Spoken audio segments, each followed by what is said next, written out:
gon' talk. Tamaya gon' talk about Tamaya. Hello. Welcome to the Tamaya Show. Thank you so much for tuning in. Today, we're going to be talking about why I feel I am the self-proclaimed captain of the LBGTQ and why I feel qualified to lead. Okay. So, jumping right in, opening it up. I do believe, without doing too much and putting other people out there, but I do believe I have some roots in it, and I won't say who, what, where, when, why, but I have a sound foundation, and I do think I'm qualified to lead, to let people know, okay, if you want to live this life and you want to participate in bisexuality, I believe that bisexuality is a part of me. I believe that bisexuality is totally fine. But I also believe that if you're going to wear that hat and you're going to wear that crown, you got to wear it. So what we're going to be talking about today is how people are participating in the LBGTQ, but they're not really letting you know, hey, I know what it is and I know all about it. One of my first foundational stories, and I did, as a teen, I've had a few experiences with girls here and there, but as a basketball player, I never wanted to cross that line because playing basketball, if anybody knows anything about competition, you have to play against your teammates. So you don't want to do too much there. So for me, I really didn't start into it until about 18. I can say 18 was the first time I took a real hard look like, okay, you know what? I might let something happen because I'm genuinely interested without anybody forcing me, without anything happening, without peer pressure. By myself, on my own free will, I was attracted to a woman. So that was good.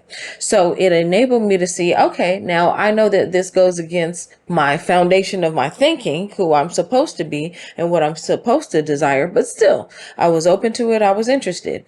So, as a freshman in college, I started to talk to a woman, simultaneously as I was dating men. So I would date men and I would date women, and I would only tell my best friend. So, nobody else. And what I kind of found is that there's a lot of similarities between men and women, but I realized that I broke that boundary. So I'm already okay with dating men and women, and I see it as the same. I'm like, it's the same. Now, is it wrong to a lot of people in this world? Yes. Is it wrong to me? No. The reason is because of this. If it is the truth, if it is your truth, if it is my truth, if it's anybody's truth, what is me lying about it going to do for the truth? So I think, and if you guys go to some of my other episodes on people pleasing, it'll tell you why you need to stop doing that. The truth is the truth, no matter how you try to dress it up. So for me, being attracted to men and women, I actually think a polyamorous relationship would be the best idea, but I'm not sure if that can happen.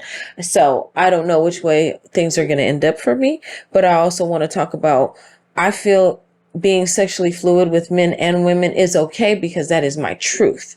So what I really want to encourage people is, whatever your truth is, live in it, walk in it, and don't change it because of what you're supposed to be. Maybe one day you will still get there if you go through the truth right now. So maybe in 3, 4, 5 years, you can say, I used to date women, I used to date men, now I'm back to men, or, whatever your situation is. But don't let people influence you and try to encourage you to lie. It's the lie that's the problem, not your truth. So always just be honest. And I had to tell myself that. So back to it. So I had experiences. One of the women I dated, the first person after my marriage, and this is a really good one because I met her online. Getting to know her, you match because of how you look. Okay, great. Standard beautiful woman. Great. So we talk for about a couple weeks. Then one day I say, come over. So cool. She comes over. Now, mind you, I had an experience before this, but I want to jump straight to this one because this is the kind of the meat and potatoes where we went all the way. So what all the way means, I'm just kidding. You guys know what all the way means. So yeah, all the way. So long story short, I meet her online. She comes over. So I let her know, hey, I was just in a marriage for 7 years. He just moved out. I'm home alone. We're drinking some Jameson. We have some food. We're hanging out. And now it's about midnight. So that means it's time. Now, For me, I was already ready, but I was really excited. But I knew I was definitely involved in the LBGTQ because of how excited I was. See, that was a big part for me. I was like, wait a minute, you like this? You're having a good time here, aren't you? Oh no, I'm having a tremendous time. I'm having an outstanding time. So without getting into many details, because we don't need to do that though, but I can say, at the conclusion of the night, she and I stayed friends for years. Okay. So that lets you know, okay, got it. From there, because she still had to go on and meet a man and have her children. She didn't have children. I had already gotten married, gotten divorced, had children. So that was a checklist or a check on my checklist that I could check off. So she left. So I started to date other women. Now, let's just give myself the number of 10. Let's say I've dated 10 women. For me, a lot of people are calling them bisexual. How do you know you're bisexual, and how do you know if you're lesbian? How do you know if you're gay? How do you know if you're bisexual?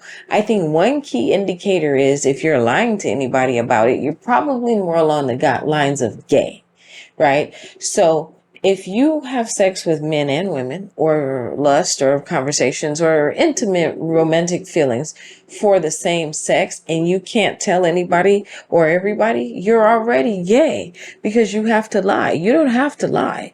So for myself, I put myself in the bisexual category because I don't lie to people. If you ask me, I'm going to say, yes, I'm bi.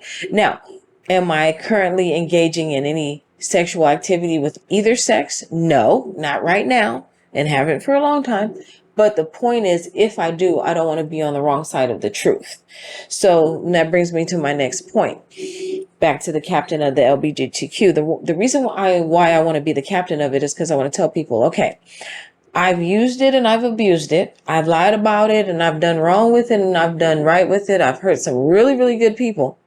I've heard some really, really, really good people. And it was because of my own personal confusion. I was confused. I didn't know if I really was. I didn't know if my religion would allow it. I didn't know what my family would, there's a lot of levels of really being able to say, okay, this is the truth. This is who I am. And I think that confusion, I was projecting that confusion onto a lot of other people when really I wasn't confused. I was confused. I was just afraid and or maybe ashamed, possibly a little embarrassed. I don't know. I can't put my finger on it, but I can tell everybody that there were some really, really good people who back in my day that I talked to or dated, men and women, who due to my confusion, I lost them. And I feel like, wow, I really, really, really lost a good person behind that confusion. So what I want to talk about is that's also the reason why I'm the captain of it, because when you've dated so many men and you've dated so many women and you're just like tired of both, that's how you know, because it's like, man, I've done it all. I've dated everybody, but deep down inside, who do you love the most? Who do you love the most? I honestly, I don't think I can be in a box, and I wouldn't want to be put in a box. I love people. I love people's spirits. Do I believe it goes against some type of religious, role in my life? I do. Of course, I believe it is, but I also believe if it's my truth, if it's who I am, if it's what's happening, I don't care what it goes against, as long as I'm telling the truth, right? So you need to go back to one of my episodes on people pleasing and get some information on that, because I'm not going to do it. You're not going to find that here. So the reason why I believe it's a good thing for me, I did lose trust in men at a young age. We can just put that out there. I mean, when did you stop trusting them? Probably about 8. When I realized they'll lie to your face, they'll lie to your entire family, they'll lie to everybody and make you lie and groom you. I was like, wow, I'm not sure if I can have trust like that. I'm going to try. I'm going to do my best. But as far as having real, true, genuine trust for a man, I think it was out the window. And that's why I tell people about destroying someone's perspective, especially under a certain age. You can't get that. You've damaged their psyche. You've damaged their mindset. You've damaged their perspective. We can't get that back. Now, what we can do is educate you on ways you can handle it and ways you can look at it and possibly find some men for you that can handle your level of trauma. But just to say, oh yeah, that's no big deal. Wake it up. We need to talk about it. It's big. So for me, sometimes there's a lot more comfort and trust for a woman that I could ever have for a man. And that has nothing to do with the man itself, because a man can come and he can be the best man in the world, and I'll still have that doubt. And it has nothing to do with him. It has everything to do with me. So you kind of have to be able to be real with yourself. Like, hey, there's a lot of levels to why this clock ticks the way it ticks, right? So I'm just kind of trying to open it up to say, as a part of the LBGTQ and wanting to represent it, to say, this is who I am. This is my truth.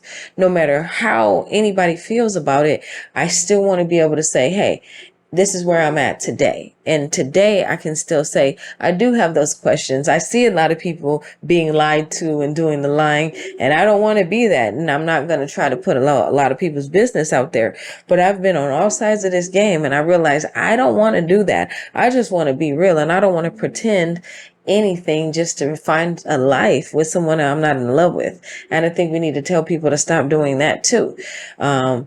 As a captain of the LBGTQ, what makes me the captain? Well, I'm just saying this, not a captain as in I'm in charge and I'm self-proclaimed and I'm telling everybody what to do, but this is as a member of it, to just say, for me, I don't think you should be in it just because your boundaries were broken. I think if you want to be in it, be honest. Don't cheat on people.